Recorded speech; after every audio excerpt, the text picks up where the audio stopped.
the Inline Fabrication Case Ejector Kit for your Lee Classic Turret Press, right now on Pirate Firearms and Reloading.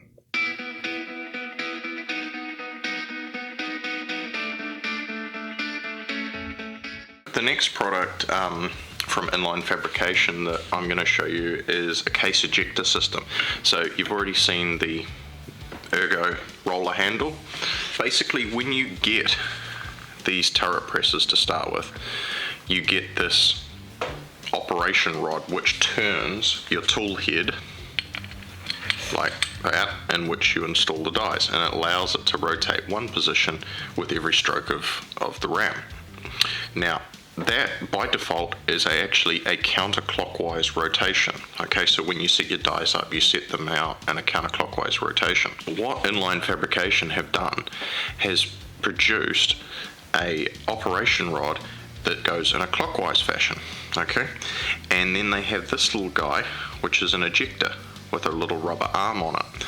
So you feed that through there and you drop that down in the press, if I get this right first time, hopefully, just like that, and that sits down there. Now what happens is you install your tool head just like you normally would.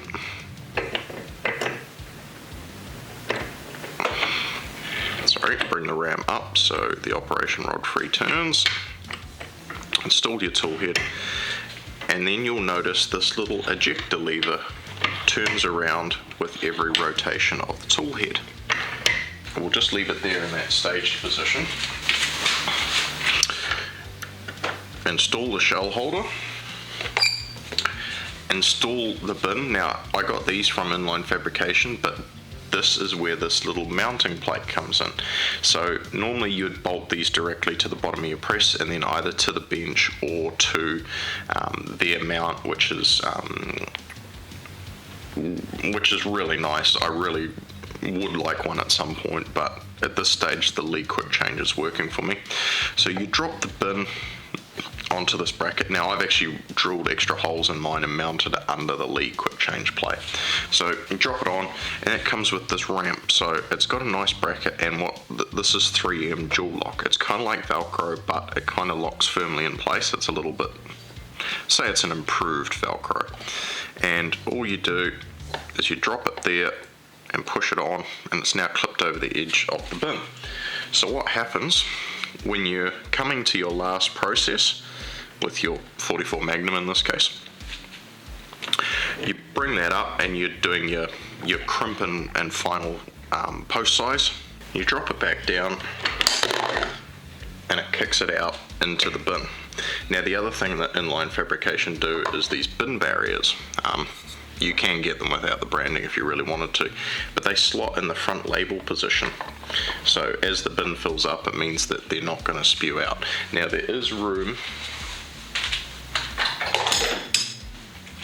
Now there is also room on there for a second bin. So you can have your empty brass there, your completed ammunition there, put your projectiles maybe up on the bench, for example, and you can operate away. What this means, it's not going to turn this into a full progressive press by any stretch of the imagination, but at least what it allows you to do is only have to handle two components, empty brass and the projectiles. So the biggest problem is when you traditionally finished a loaded round, right, you have to take that out, put it in the bin, grab the new one, put it in. This kicks it out, so as you're kicking that case out, you can be already grabbing that empty piece of brass to go in. Start your operation, and then while you carry on with the operation, looking to make sure the powder's dropped into the case, you can be grabbing that projectile. It just speeds you up a little bit. It's not a necessary thing, but it just gives you that little bit of an edge, and Inline Fabrication produce some really nice components. Everything from these ramps, they're all beautifully done. Obviously the ramp's just folded sheet steel, but the design, the concept, the R&D is all done really, really nicely, just like the ergo roller handle. Everything is just top quality, so I'm really impressed overall. Can't wait to do my next batch of pistol rounds and really put this thing to the test. Thanks for watching. Don't forget to like, share and subscribe. I release new videos every Friday, so hit that notifications bell so you don't miss out on anything. See you in the next one.